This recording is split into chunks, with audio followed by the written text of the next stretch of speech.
Hi, my name is Ashley, and for those of you that don't know me, I go by Ashley McFitterson on Instagram. That is my weight loss account where I've documented my progress since January 1st, 2018, and I lost 100 pounds in just under 8 months. A lot of people have been asking me how I achieved my results, so while I try to answer everyone individually, I feel like I forget things or leave things out, or it's just too long to type, or they don't want to read a novel. So hopefully this will be a little bit easier for everyone. So what I do and how I achieve this has changed monthly, and I think it might be best to go and just start at the beginning. So January 1st, I weighed in at 280 pounds, and I decided to join my first diet bet, which is where you have 4 weeks to lose 4% of your body weight. And I think for me at that time, it was something like 12 or 13 pounds. And I just Googled what diet had the fastest results because I was really desperate to see some changes. I had developed arthritis in my spine, and I was pre-diabetic at the time. So I literally hurt all day long and I felt nauseous all day long. It was awful. So that's what I did. I joined my diet bet. I decided to eat keto, and I wasn't really sure how to do that. I read a lot of information, a lot of stuff about macros, but I still didn't fully understand it. So basically what I did was just decided what I wanted to eat and then Googled it with the word keto and found recipes. Usually easy ones because I'm not a very good cook. That's all I did. First month. Because I didn't work out because I had a lot of pain problems and pain management issues, and I didn't count calories because I was more focused on getting past my sugar addiction than I was on counting calories at that point. The first week sucked. I had a lot of headaches, didn't feel the greatest. Looking back, I probably should have been drinking more water and I probably needed more electrolytes, but it was manageable. The second week sucked less, but it still kind of sucked.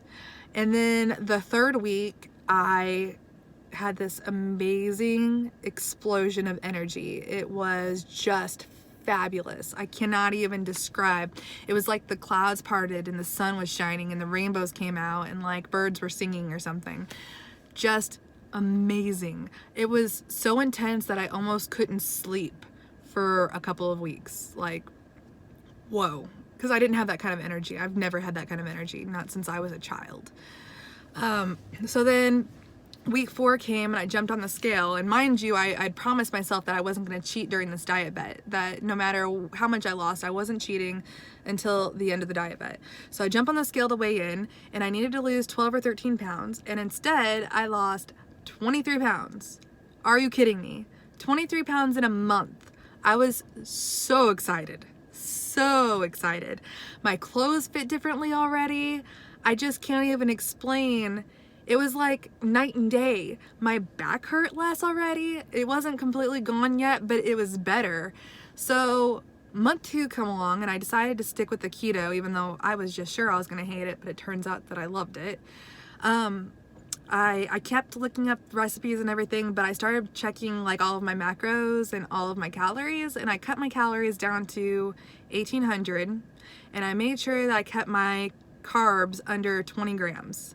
And then I added workouts 3 to 4 days a week, 15 to 30 minutes, so not much, and they were just body weight workouts at home, like push-ups and planks and high knees and mountain climbers and bench dips and squats and lunges.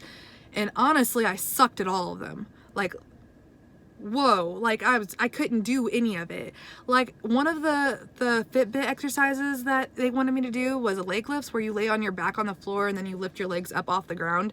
And I could only, I kid you not, get my legs off the ground that far. I had no idea that I was that out of shape. I don't know if it was because of my back pain or my core was just that weak or I was just so heavy still, but I couldn't do it. I really couldn't, but I kept trying. And I think the point was not how well I did the exercises, but that I was getting my blood pressure. Whoa, no. That I was getting my blood pumping, you know? I was getting my blood pumping. I was getting my heart rate up, and I was trying, and I was breaking a sweat even if it wasn't for very long. That's all I did for my second month, And at the end of the second month, I had lost 17 pounds. 40 pounds in 2 months. I lost 40 pounds in 2 months. It blew my mind. Month 3, I cut down to 1,600 calories and I added a weekly walk, but I was still eating 20 grams or less of carbs a day, and my walks were only for a mile, but you know, it was progress still. Cutting calories, added a little bit extra of my exercise, and I lost some more weight. And then my 4th month, I added the Couch to 5K running app, which I think is key, because man, I've really gotten into running and I'm sure it's helped quite a bit. So when I started it in month 4, it has you do intervals of 90-second running and 60-second walking. So I was running, walking, running, walking, running, walking. And I tell you what, I could barely run for 90 seconds straight. I thought I was gonna die. I'm surprised I didn't die. It was super intense, super intense. But I did that. That was 3 days a week. So that's when I shifted. Month 4 is when I shifted from body weight workouts 3 to 4 days a week to running 3 days a week and doing body weight workouts 2 days a week. And I stuck with the 1,600 calories. I think sometimes I ate closer to 14. There might have been a couple of 1,200 days in there too. But generally I'd say most days were about 1,600 calories. And I lost more weight that week, or that month. Well, definitely that week, but that month. And then month 5 is when I started lifting instead of doing body weight workouts at home. So I actually started picking up some weights, but I kind of stalled a little bit on the scale, so I got discouraged and I started picking up lighter weights, which is silly. It really is. Lift heavy. I know that it can stall the scale because you're putting on muscle, but you're changing your body. Like, people don't see the number on the scale, they see your body. So you should really be more focused on putting on muscle than you are on losing overall weight.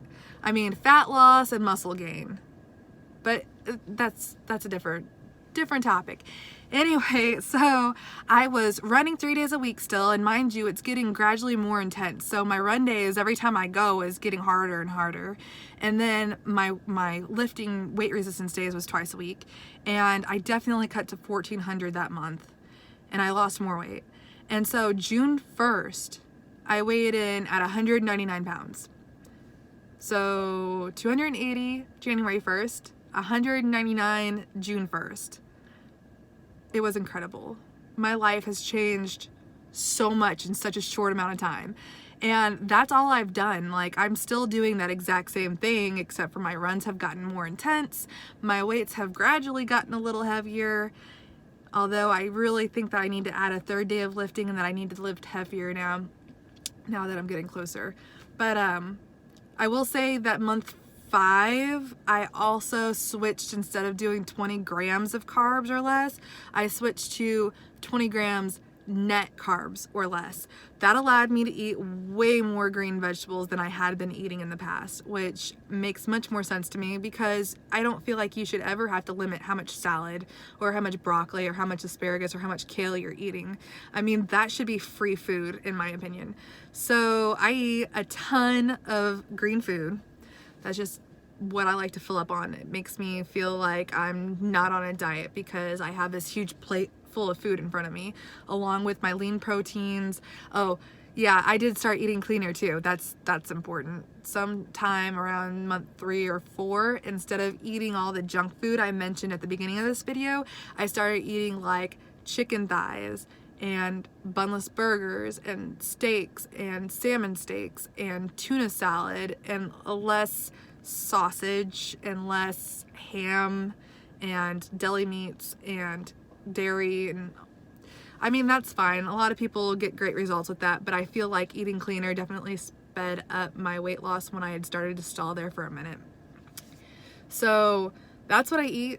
That's what I eat now. I still eat a lot of fish, a lot of whole cuts of meat, eggs, avocado, tons of green veggies, nuts, some cheese, not a ton, because I don't know if I'm slightly intolerant or what, but I don't feel great when I eat a lot of it. Yeah, so my runs now go for 60 minutes or more.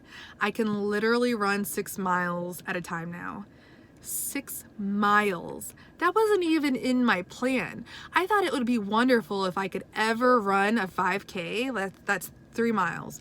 I thought that would just be amazing. And I just started running 6 miles at a time in just over an hour. It's awesome. It's really awesome. So, recap here, start slow, don't jump in all at once, if you want to eat keto, I would say cut carbs, cut sugar first before you start worrying about cutting or counting everything, because I feel like it can get really overwhelming really fast. And then with your workouts, start where you can. You can't expect to be able to run for an hour straight when you start off. And you can't expect to be able to do the Fitbit workouts or whatever workouts that you're choosing to do. You can't expect to do them perfectly as soon as you start. It takes time. Start where you are. Don't get discouraged. Keep pushing and you will see changes and you will get stronger and you will do better and you will make yourself so proud. So proud. You can do this. If I can do it, you can do it. I promise. If you need anything, need some tips, need some support, want some encouragement, just need to chat, you can find me on Instagram at Ashley McPherson or on TwinBody at Ashley McPherson, and I am more than happy to talk you through it, talk you up, lift you up. We can do this.